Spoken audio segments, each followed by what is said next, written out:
Sejam muito bem-vindos.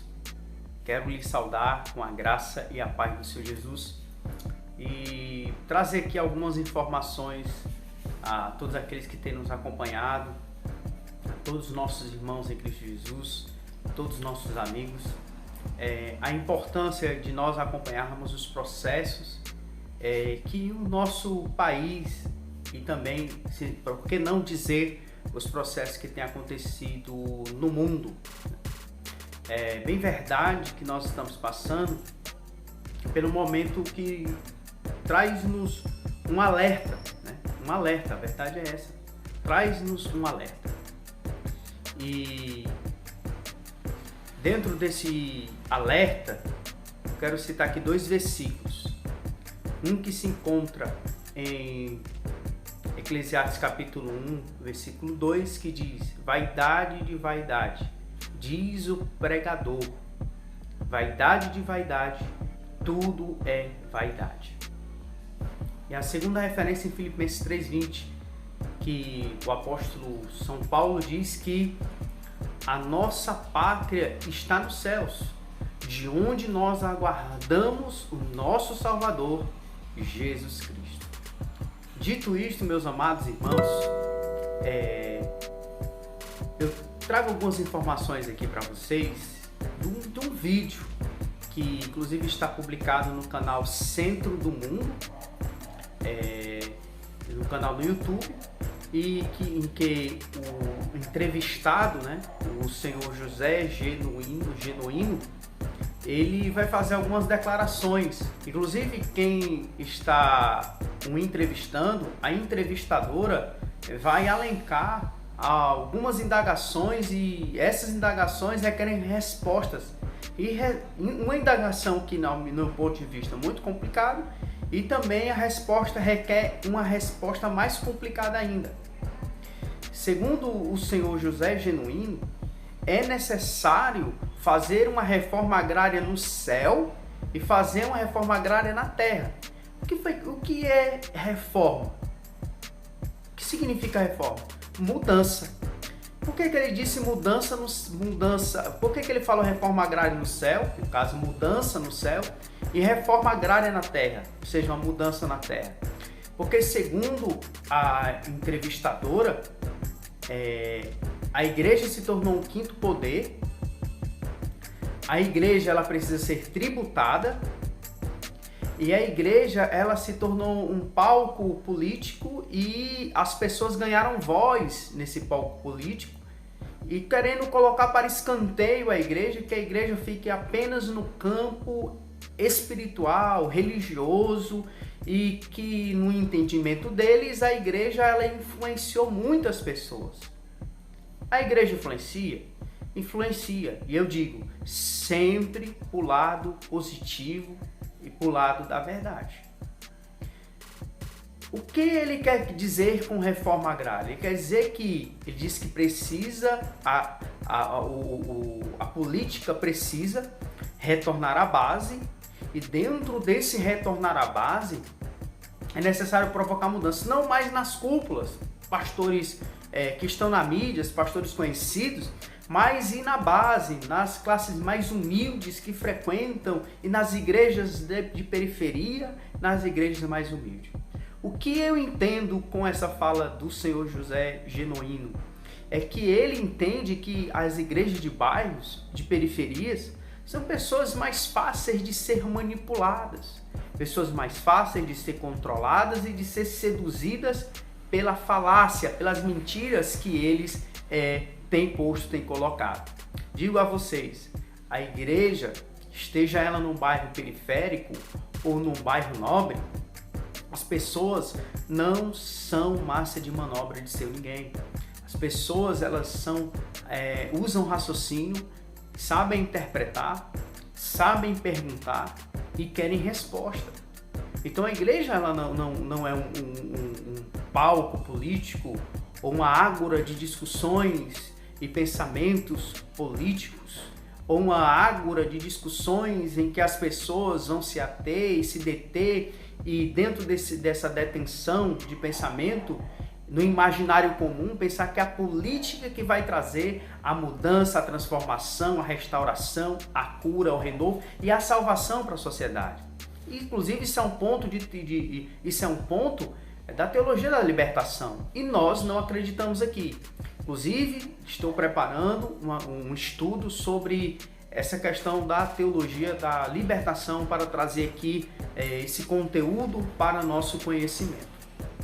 Dito isso, meus amados irmãos, ele vai falar de escola, vai falar de universidades, ele vai falar que é necessário ir para as bases, como já citei, e a igreja é tratada pela entrevistadora e também pelo enunciador, que a igreja ela é um quinto poder, né?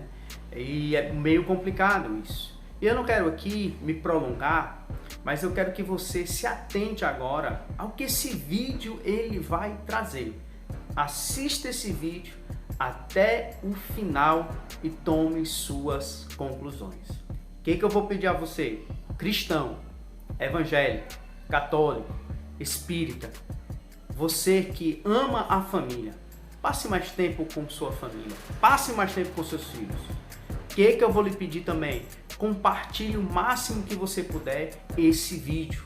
Compartilhe o máximo que você puder essa informação. Porque as pessoas entraram num campo de vaidade tão grande que elas pensam que são o centro do mundo, o centro do universo e o centro da solução dos problemas. E eu digo, Cristo é a solução. Cristo é a salvação. Cristo é o único caminho. Ele é a luz, a verdade e a vida, queridos.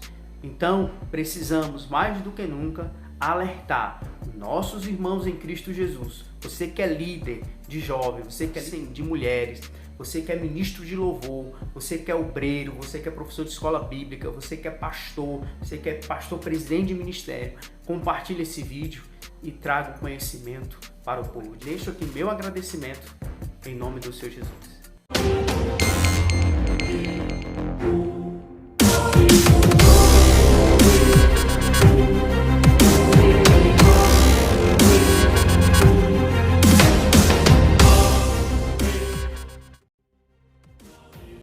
Outra máquina de fake news que se chama Igreja Universal do Reino de Deus, as igrejas neopentecostais genuínas. O que a gente tem que fazer com essa máquina específica de lavagem cerebral? Eu acho que com relação às igrejas neopentecostais, da religião da prosperidade, eu acho que nós temos que atuar de baixo para cima.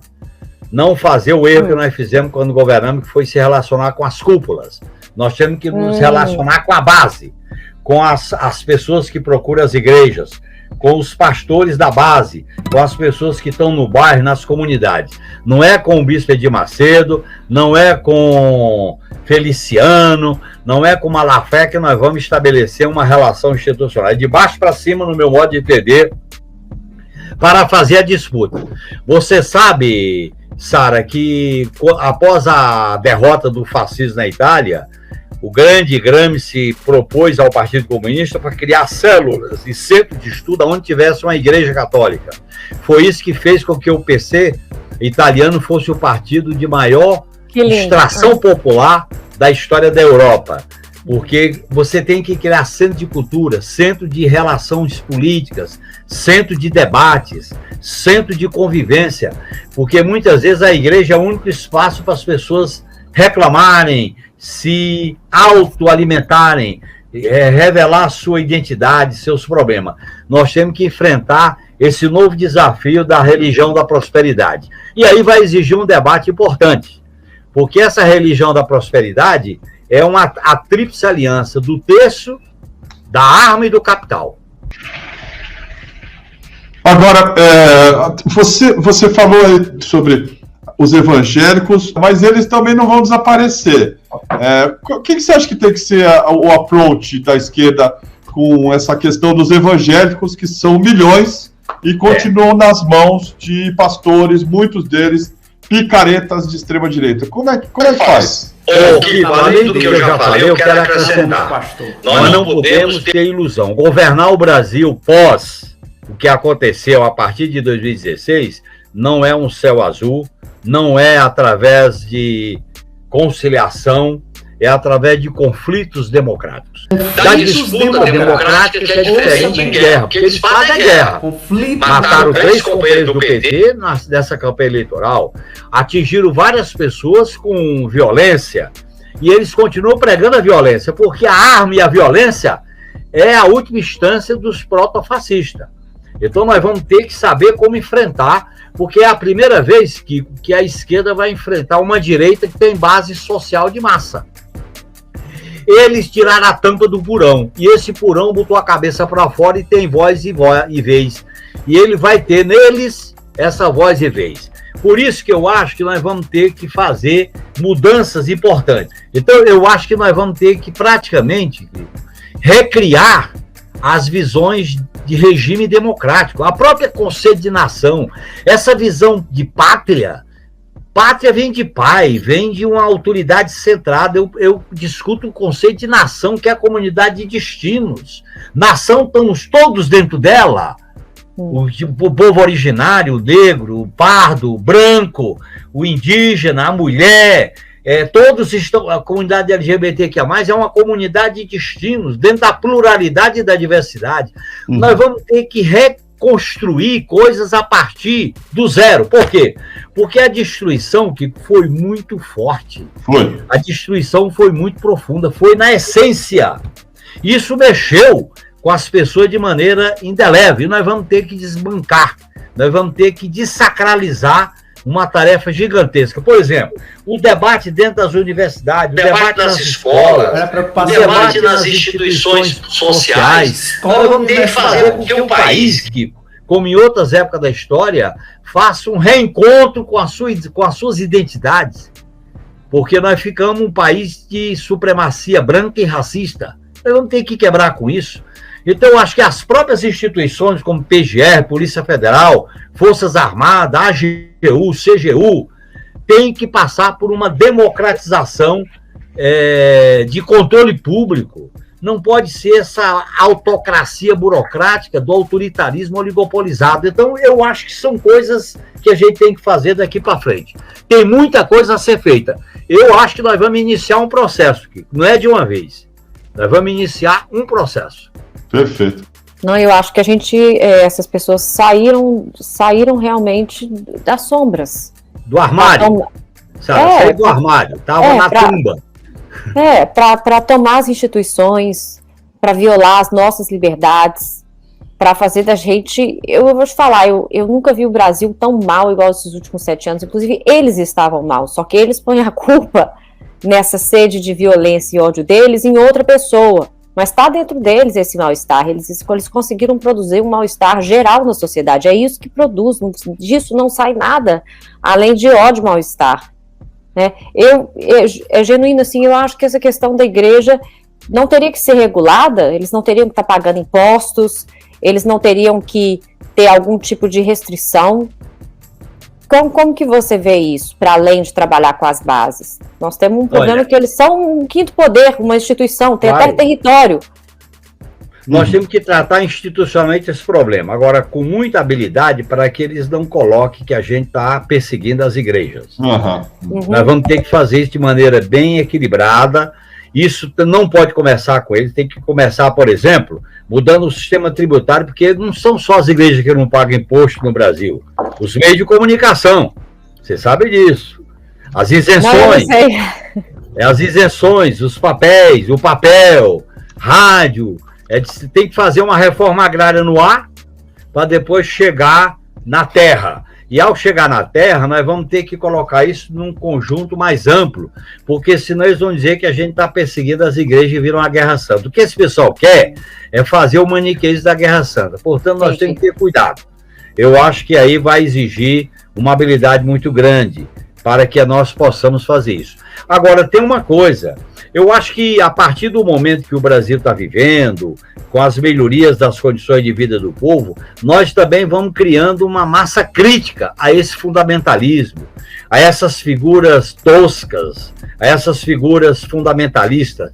E eu acho que nós vamos ter que fazer uma batalha mesmo, ainda no plano das ideias, para depois chegar ainda nos finalmente, porque nós temos que ter esse cuidado para não ser vítima do que eles pregam, que é o maniqueísmo. Sabe que entendeu? as igrejas Eu acho que tiveram vai ser fundamental a gente se organizar pela base. Você sabe que as igrejas tiveram limitação política de como atuar no segundo turno. Por quê? Porque a gente organizou coletivos de religiosos que apoiaram o Lula, fizemos atos em cidades e em regiões que apoiaram o Lula. Eu acho que essa disputa vai ser fundamental a dar continuidade a ela. Inclusive algumas igrejas, que algumas figuras da televisão que são vinculadas a elas prestam um péssimo serviço, não vou citar nome aqui, mas vocês já viram alguns nomes, né? De pessoas ligadas aos meios de comunicação que fazem esse tipo de coisa, né? Então eu acho que é um desafio que a gente tem que botar na nossa agenda para ver qual é o melhor caminho para enfrentar. Acabaram de ver o que os entrevistadores e o entrevistado falou, opinou e colocou suas ideias. Está exposto aqui na mesa as ideias deles. Depois você procura e pesquisa quais são as pautas e as publicações que esse canal, site, inclusive eles têm, Centro do Mundo tem publicado. Depois pesquise o que foi que o senhor Ciro Gomes falou acerca do Centro do Mundo, esse site, esse canal no YouTube. Depois você aí vai no site de busca e procura quem é José Genuíno, o que foi que ele fez, como é que tá o nome dele, né? Então depois você faz essas pesquisas e também, junto com esse vídeo, tome suas conclusões. Obrigado a todos, fiquem com Deus.